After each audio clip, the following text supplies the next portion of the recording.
So good morning class. Children, today we shall start manufacturing industry. As you have already studied in class 8 about the industrial sector.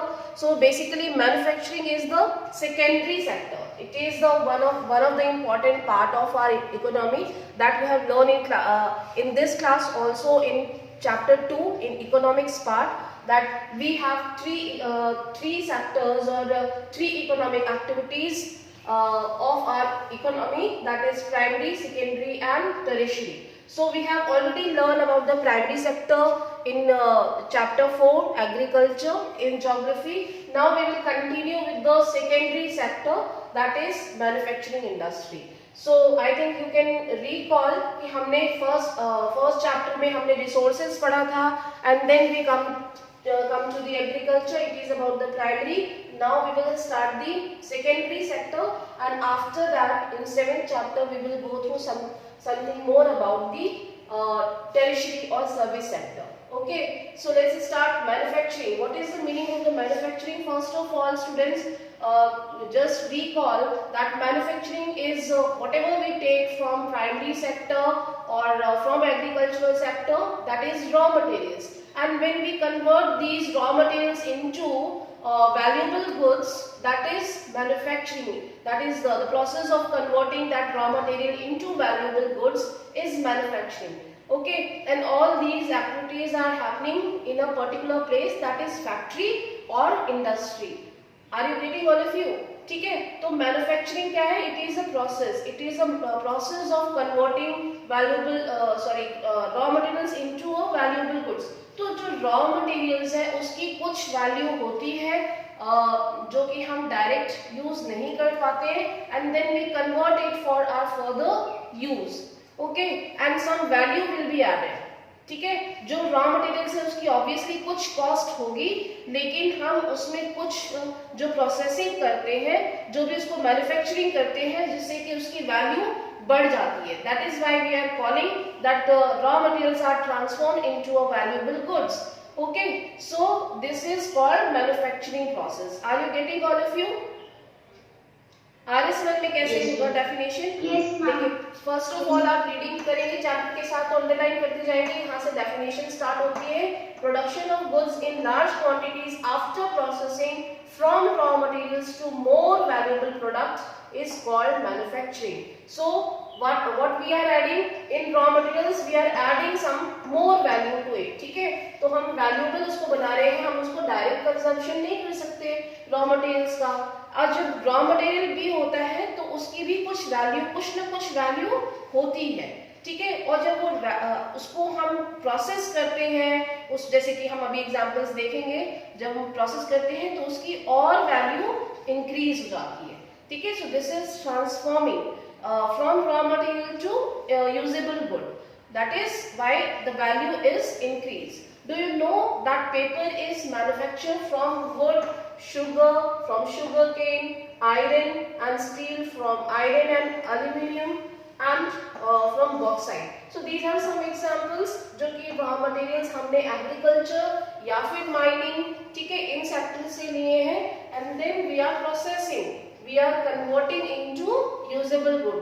Okay, so like हमारे पास जो book है, ये book के लिए हमें paper चाहिए. Paper जो है हमें वुड से मिलते हैं. ठीक है, वुड का पल्प जो है उसको सोक करके रखा जाता है बहुत दिनों तक, फिर उसको कुछ टाइम के लिए धूप में ड्राई किया जाता है, and then we convert into papers. Understood? So we are indirectly taking these raw materials from nature or from other sectors, and then we are converting.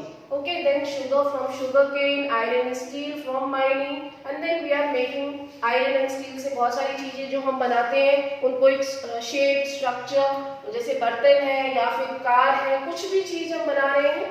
Then what we are doing, we are converting these minerals into a usable good. We are transforming for our use. Okay, so this is called manufacturing. तो ये बहुत ही basic चीजें जो आपने पिछली classes में भी पढ़ा है. टेक्सटाइल जो है वो सबसे सिंपल एग्जांपल है. जैसे कि वुल का एग्जांपल लें तो जो प्योर वुल है वो ऑब्वियसली हमें स्पेसिफिक शीप से मिलता है, तो उसको हम डायरेक्टली यूज नहीं कर सकते. हमें उसको जो है वो कन्वर्ट करना होगा, प्रोसेस करके उसको क्लीन करना होगा, and then we will make some textiles का कुछ हम बनाएंगे, ठीक है। So these are some examples. Now come to the first paragraph. You can see here on the occasion of Diwali, क्या लिया है, हरिओम। हरिओम तो हमारी 10th में है, ये हरीश लिखा है, okay. went to a market with his parents and they purchased shoes, clothes for him। तो शूज कैसे बनते हैं, ये किसी इंडस्ट्री में बने होंगे, क्लोथ्स टेक्सटाइल इंडस्ट्री से आया होगा। His mother purchased utensils, ये जो है वो आयरन स्टील से बने, एल्यूमिनियम या फिर किसी इस इंडस्ट्री से आया है। शुगर केन से, टी जो है वो टी इंडस्ट्री से। दियास, अर्दन पॉट्स जो होते हैं, लैम्प्स, ये बेसिकली अगर हम देखें तो ये वाली इंडस्ट्री थोड़ी लार्ज इंडस्ट्रीज है, ठीक है, जैसे कि यूटेंसिल्स हो गया, शूज हो गया, शुगर हो गया, ठीक है। बट दियाज है और हम छोटी छोटी चीजें जो परचेज करते हैं कुछ ऐसी इंडस्ट्री से आती है जो बहुत ही स्मॉल स्केल है, लाइक कॉटेज इंडस्ट्री, ठीक है। कॉटेज इंडस्ट्री है जो घर पे चीजें बना के सेल करते हैं। So basically this is different types of industry। we are purchasing things from different industry, okay। So he wondered how so many items could be made in such large quantities। His father explained that shoes, clothes, sugar, etc. are manufactured by machines in large industry. Some utensils are manufactured in small industry। So what this is called the classification of industry। Now look at here, who will tell me what are the classification of industry? If you will remember, अगर थोड़ा सा recall करिए, class 8 में पढ़ा था आपने। What is the classification of industry? Who can give answer? Kashish, Swasti, बताइए। What are the different classification of industry? आवाज आ रही है ना सभी को, कोई भी बता सकता है? Yes, ma'am, आ रही है। Ma'am, you are asking on the basis of sectors like tertiary। You can speak on any basis। भाई एक बेसिस पे तो इंडस्ट्री होती ही नहीं है, बहुत सारे basis like there are agro-based industries। Yes। Cottage industries। Yes। And ma'am, okay। small scale industries, ma'am। Yes, okay। So what are these bases actually? And ma'am, so basically you making industries are also there। Exactly। देखो इसी को हम classification बोलते हैं ना, raw materials के base पे। What are the raw materials? It could be agriculture, agro based industry होंगी कि नहीं होंगी, ठीक है। अगर माइनिंग से आएगी तो it will be mineral based industry, isn't it? Dairy products होंगे तो it will be pastoral based। Are you getting? ठीक है। Yes। तो रॉ मटेरियल्स के बेस पे एक टाइप की इंडस्ट्रीज है जो उसमें भी सब डिविजन्स है, agro based industry, mineral based industry, pastoral based, so many, ठीक है। और टेक्सटाइल जैसे बनता है उससे कॉटन से, कॉटन टेक्सटाइल, तो वो एग्रो बेस्ड में आएगा, isn't it? तो उसमें भी सब डिविजन्स, अब यहाँ के बाद भी बहुत सारे सब डिविजन्स हो जाएंगे where you will write some examples, ठीक है। Now next type will be investment of capital। Investment of capital के बेस पे कौन सी टाइप की इंडस्ट्री होंगी? Who can speak? Yes? Capital investment के बेस पे कौन सी टाइप की इंडस्ट्री होंगी? Large scale, small scale. Exactly, ठीक है। Small scale and large scale. जहां पे स्मॉल इन्वेस्टमेंट है it will be small scale, जहां पे कैपिटल का इन्वेस्टमेंट बहुत ही स्मॉल है, ठीक है। Large scale like iron and steel industry, small scale बहुत सारी कॉटेज इंडस्ट्रीज है, बहुत सारी कोऑपरेटिव इंडस्ट्री है, understood. So here the capital will be small और large. Then third type will be, कौन सा टाइप होगा? Who can speak? On the basis of ownership. Ownership के बेसिस पे आपने अभी इकोनॉमिक्स से पढ़ा था, बताइए फटाफट। Private industries and yes, government industries. Private को हम क्या कहते हैं? Private, public, joint sector, public sector. Yes exactly, private हो गया, पब्लिक हो गया एंड कोऑपरेटिव हो गया एंड जॉइंट सेक्टर, जॉइंट। ठीक है। तो ये अलग अलग बेसिस पे ही तो हम क्लासिफिकेशन कर रहे हैं ना इंडस्ट्री का, isn't it? ये ओनरशिप के बेसिस पे है। तो ये तो चीजें आप ऑलरेडी एक क्लास में पढ़ चुके हो, ओनरशिप के बेसिस पे। और कोई भी बेसिस के अलावा क्लासिफिकेशन का? बस size, The amount of good produced. Weight, or we can say on the basis of we can say like heavy industry, and there will be some light industry, ठीक है। light industries होंगी और somewhere we will have heavy industry, ठीक है, जहाँ पे bulk items produce किए जाते हैं। कुछ ऐसे आइटम्स होते हैं जो कि हम मैन्युफैक्चरिंग में इंक्लूड करते हैं, that is very important, but it is included in lightweight industry. Are you getting, all of you? This is called classification of industry on the basis of raw material, capital and capital investment, ownership के base पे and weight के base पे। There are, apart from this, there are some footloose industries also, जिसको कि हम अभी पढ़ेंगे यहाँ पे। That is specifically name is given auxiliary industries, ठीक है, जिसको कि हम प्रोडक्शन प्रोसेस में इस्तेमाल करते हैं। Okay, now look at the next point. People employed in the secondary activities manufacture the primary materials into finished goods. So what is the importance now that we will understand here? What is the significance of the industry? People employed in the secondary activities, apart from we are getting the products, we are getting, people are employed also, we are getting opportunities, employment, it is generating employment also, it is contributing in our GDP also, okay? So you should understand what is the significance. First of all, people employed in the secondary activities manufacture the primary materials into finished goods. So here people are depend on primary sector also for the raw materials. Understood? Just wait. Is there any doubt, any confusion? Now, next point देखिए, the workers employed in the steel factories, car, breweries, textile industry, bakeries, etc. So, what is steel industry? Large number of people are employed in steel industry. First of all, they will take the minerals from the mining point, and then they will take to the factory, and then it will supply to some big industry, heavy industry, for the manufacturing of cars or for any automobile. Understood? So it is providing employment. Then we can say car तो हो गया। breweries क्या होता है? What is the meaning of breweries? Yes, who will speak? breweries क्या होता है? Sugar cane आपने देखा आजकल बहुत मिल रहा है मार्केट में, ठीक है।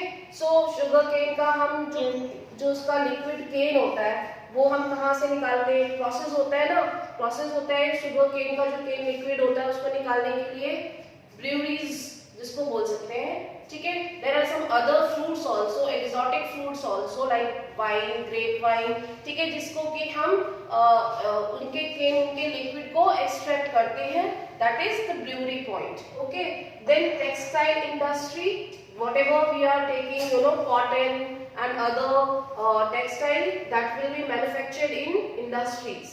Okay, so it is basically providing large number of breweries again. Yes, what happens, Swasti? Breweries. What is breweries? You are not getting the meaning. क्या हो गया?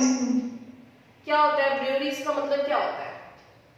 जो शुगर केन होता है जिसको आप देखते हो ना, प्रोसेसिंग करके लिक्विड निकाला जाता है ना, निकाला जाता है कि नहीं, इसको क्रश किया जाता है शुगर केन को, isn't it?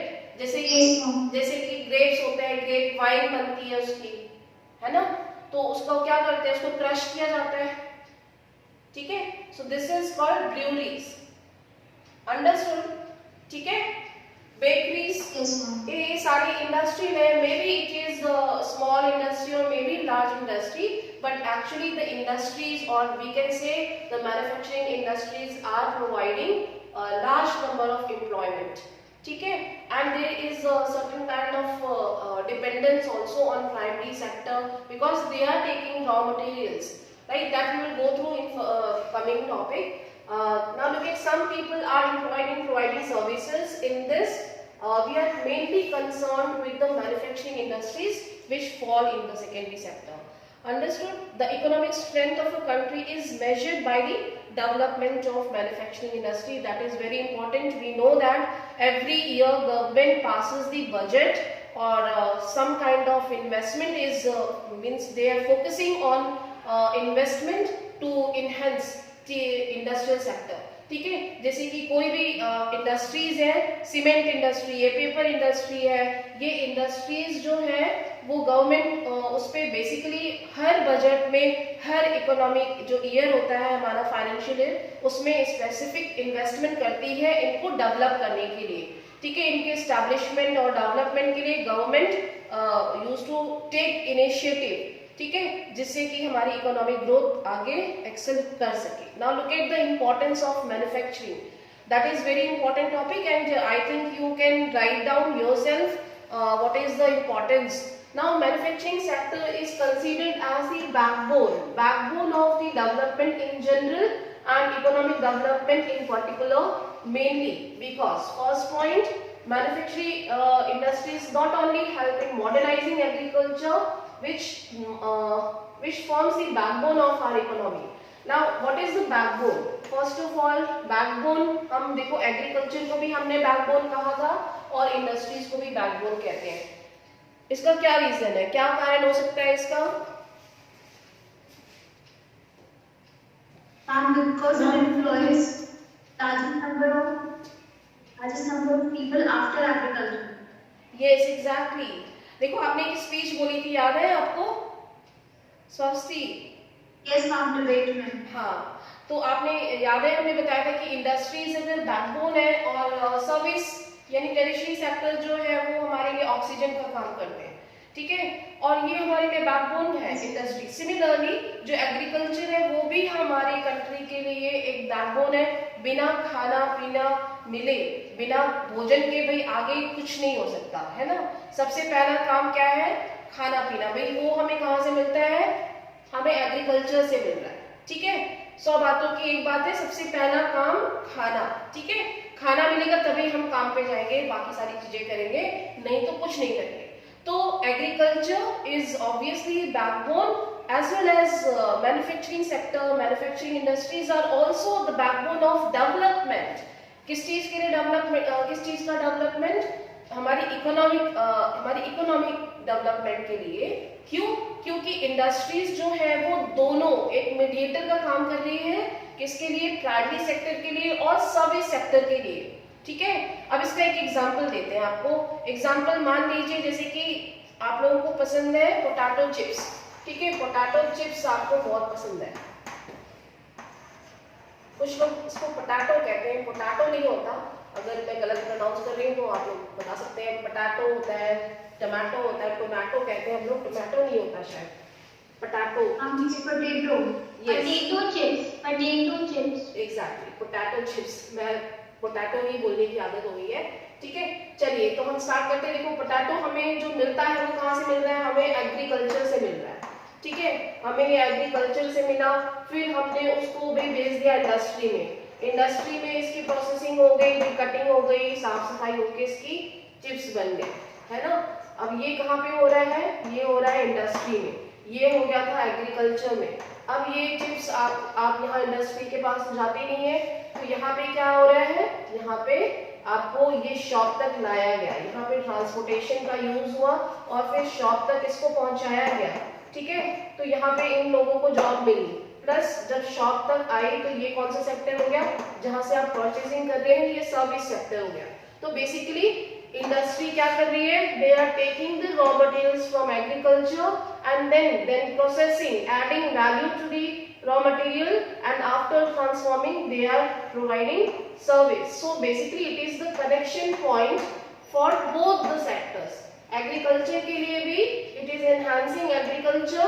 यहाँ से रॉ मटेरियल्स को उठाया, डायरेक्ट आलू को हम खाएंगे, मतलब खाते हैं लेकिन उसको कुक करते हैं, उसको थोड़ा और अच्छा फ्लेवर बनाया हमने चिप्स में कन्वर्ट करके, एंड देन जो हमारा सर्विस सेक्टर है यहाँ से हमको वो हमारे घर पे भेजा हमको मिला, ठीक है। So basically it is connecting both the sectors, it is considered as the backbone of our economic development, ठीक है। अब यहाँ पे देखते हैं सिर्फ यही नहीं है, जो प्राइमरी सेक्टर है it is also dependent on agriculture, sorry on manufacturing. कैसे, कौन बताएगा? How it is connected with the industry? Agriculture कैसे इंडस्ट्री पे डिपेंड करती है? Agriculture provides raw materials for industries. Exactly. हाँ बोलो, बोलिए बेटा। The agriculture depends upon manufacturing industries because without these industries, agriculture cannot provide food to this huge population. Yes, very good. Food processing industries are very much needed to feed this population. Yes, exactly. देखो इसमें बहुत ज्यादा कुछ आपको बहुत कुछ सोचने की जरूरत नहीं है, ये सारी चीजें आप अपने सराउंडिंग्स में ही ऑब्जर्व कर सकते हो कि जो इंडस्ट्रीज है वो सामान कहाँ से लेके आ रही है। They are also depend on agriculture for raw materials, ठीक है, और फिर वो चीजें वहां से मिल रही है उनको। तो एग्रीकल्चर सेक्टर भी डिपेंड है इंडस्ट्रियल सेक्टर पे, क्यों? क्योंकि उनको भी वो मशीन, वो टूल्स और फर्टिलाइजर्स, इंसेक्टिसाइड, ये सब कुछ तो उनको इंडस्ट्रियल सेक्टर से मिल रहा है। तो देयर इज हैवी डिपेंडेंस, ठीक है, ऑन एग्रीकल्चर, यानी कि दोनों चीजें एक दूसरे पे डिपेंड करती हैं, ठीक है। अभी हम इसके बारे में और पढ़ेंगे इंटरडिपेंडेंस के बारे में, बट यहाँ पे एग्जांपल दे रहे थे, बट साथ ही साथ में it is providing jobs, dependence of people on agriculture income by providing them jobs in secondary and tertiary sector. Okay, so this was the example। आप पोटैटो चिप्स का यहाँ से एग्जांपल आप ले सकते हो। हर तरीके का कोई भी गुड है, कोई भी प्रोडक्ट है, उसको बनाने के बाद यही प्रोसेस फॉलो किया जाता है, ठीक है। एंड देन इकोनॉमी इकोनॉमी में जो है वो काम होता है। Now look at the next point. Industrial development is pre condition for eradication of unemployment and poverty from our country. This was the main philosophy behind public sector industry and joint sector ventures in India. Okay, now अब इसका क्या मतलब है? Industrial development is precondition for eradication of unemployment because lot of people are getting jobs. अब इतने सारे लोग जो है वो कनेक्ट हो रहे हैं, हर तरीके के लोगों को यहाँ पे जॉब मिल रही है, ठीक है, इस स्किल्ड और अनस्किल्ड अगर हम किसी भी तरीके की बात करें तो, और साथ ही साथ ये एक तरीके से पॉवर्टी इरेडिकेट करने का काम भी करता है। This was the main philosophy behind the public sector industry and joint sector ventures in India. अब ये जो पॉइंट है वो क्या बताना चाहता है? Who can speak?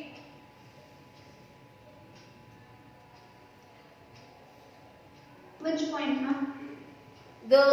In second point, the second sentence is given. This was the main philosophy behind the public sector industries and joint sector ventures in India. It was also aimed at bringing down regional disparities by establishing industries in tribal and backward areas. So, what do you understand by these two lines? Yes, Mama, may I? Yes.